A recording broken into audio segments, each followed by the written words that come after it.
Just a little bit east of Serpent River. They're on a well, and the family was complaining about orange stains in their toilet and orange stains in their bathtub, sulfur smell. Their clothes were a little dingy coming out. Their whites never got white. The wife actually told me that she had to get a bleach and water solution to clean out the inside of her washing machine. The drum was all orange. That sounds like my apartment. Really? So we went and tested her water. We took a 5-gallon sample. We figured out that she needed a 5-micron filter before the system. We had the system in place, and then we had 2 5-micron filters after. And now she's telling me she's been in that house for 12 years. She has a 10-year-old daughter, and her daughter is actually able to drink the water that she could never drink her whole lifetime right out of the tap. She doesn't have any staining in her tub. She doesn't have any staining in her bathroom. She doesn't have any problem with her washing machine anymore. And her clothes are actually white. So, and the water is good. She likes the taste of her water. But does that eliminate all the minerals from the water? No. Because we need the minerals. That's right. The negative It only removes the negative aspects of the water. Maybe does the machine know which ones? Like, I don't understand. Well, it's not so much that the machine knows, but in nature, the positive minerals are positively charged. And our machine introduces a positive charge. The negative aspects of the water are negatively charged. So when we have a positive and a negative charge, they're attracted to one another. But 2 positives repel. So we're still able to keep the benefits of the naturally occurring minerals in the water passing through without being affected, but we retain the negative aspects of the water through the process of electrolysis. So you're saying that because this system is all electromagnetic, positively charged, all the positive ions that I want to keep for my body are repelled by positive, and all the negative ones that are bad retained. Are pulled out. Also, when we introduce that positive charge to it, we make the negative aspects of the water inert. Right. Okay, and that inertness is then captured in the filter. Now you can throw that filter away without worrying about introducing those negative things that you've captured. That's right. Takes their power away. It doesn't go back into the water. It doesn't go back into the water table. It's actually better for the environment because we've neutralized the negative aspects. What about, is it eco-friendly to discharge and get rid of those filters? Yes, that's what it makes. The elements that are captured by the filters are inert, which means they have no aspect of positive or negative whatsoever. Oh, okay. So they can completely be broken down, and they won't be reintroduced into the water table. Okay. And that's one of the benefits that you don't get from any other filtration. And how often do you have to change that? And again, it depends on volume. Tube things there? You don't ever really have to change those tube things. Just clean them. We've had one system in place actually for 18 years, and they're still running the same tubes. We put in order to clean this, I would say for peace of mind, at least every 8 months. Okay. Some people have gone a year, but I would say I wouldn't max it out more than 8 months. And if you really want to be safe about it and have a peace of mind when I say that, I would say every 6 months. So and twice a year. And how do you clean? There's an Allen key you need. Yeah. You just remove that, get a screwdriver, and you disconnect the 2 electrical leads that go onto it. Yeah. It's then this unit configured together. You pull it apart. Right. Drop that into a solution of vinegar and water and let it sit for about 15-20 minutes. Right. Maybe take a little toothbrush if you need to, just to get the excess off. If there's any excess that didn't come off through the solution, then you just brush it off, put it back together, reinstall it, and you're good to go. Stainless steel? It's a stainless steel material, yeah. Okay, so it's not going to rust, it's not going to... It's not going to deteriorate. It's negative ions like I'm saying, I've never seen one that we've had to replace yet. How often do you replace the filters?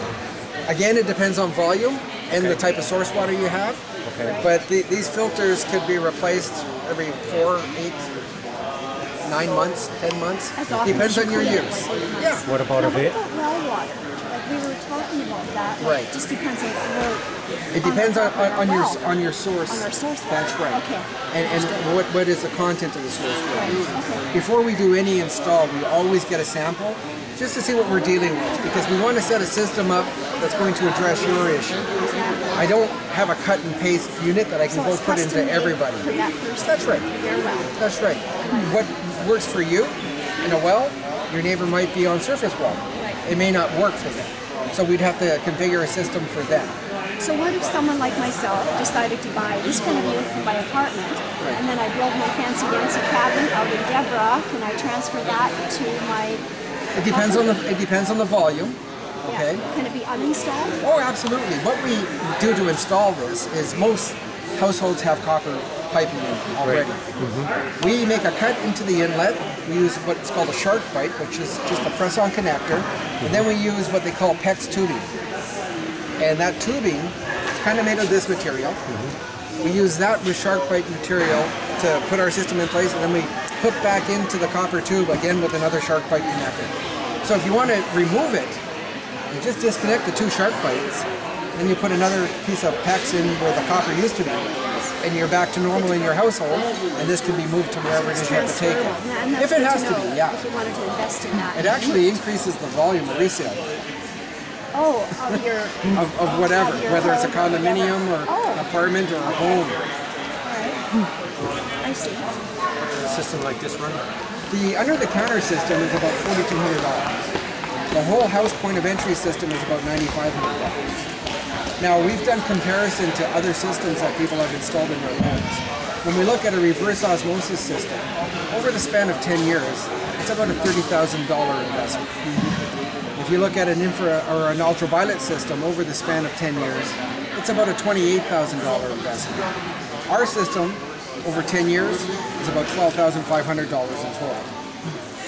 So it's a little heavy on the front end, but over the span of 10 years, that's where you see the significant saving. That's right. And again, you were sharing that it pulls out the negative. That's right. All the negative content of the water, the stuff that we don't want, whether it's man-made or naturally occurring, this system will address it.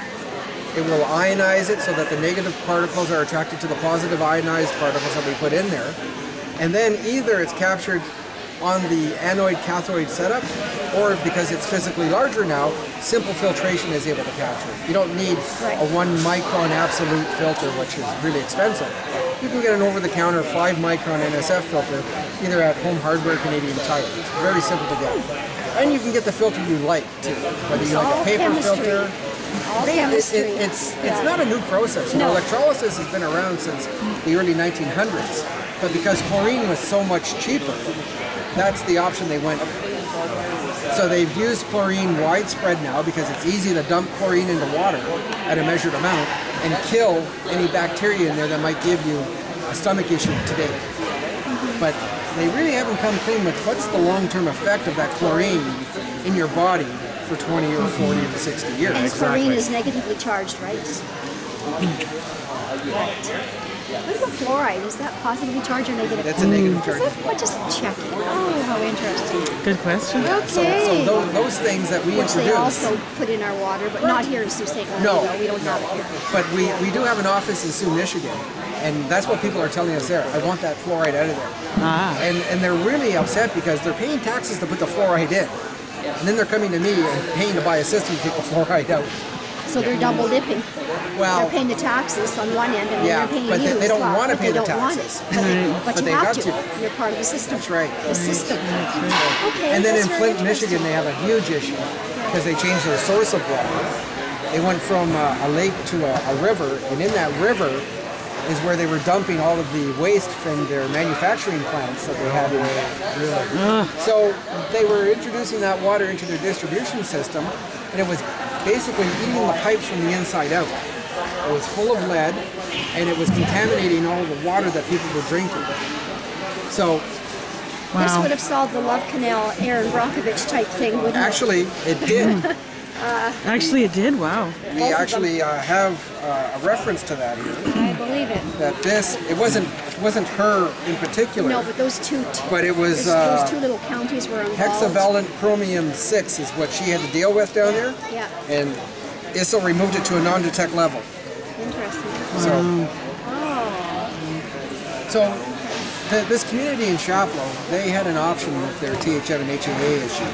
They had a $4.5 million bill at the water treatment plant to fix it, still maintaining the chlorine, or they could install this in every home at a cost of $400,000. So we were able to give them a solution at 10% of their estimated cost. This is not well known. We're the only distributor in Northern Ontario. Our partner down in Southern Ontario is doing well down there. So much so that he's actually moved into agriculture, and he is setting up systems for dairy farmers down there. For livestock as well. And he just is right now testing his system in a chicken farm. And he's telling me that the eggs are better, they're bigger, the chickens are bigger, they're living longer, and they're healthier. They're not getting as sick. So how long has this been on the market? This company, ESIL? ESIL has been around since 1991.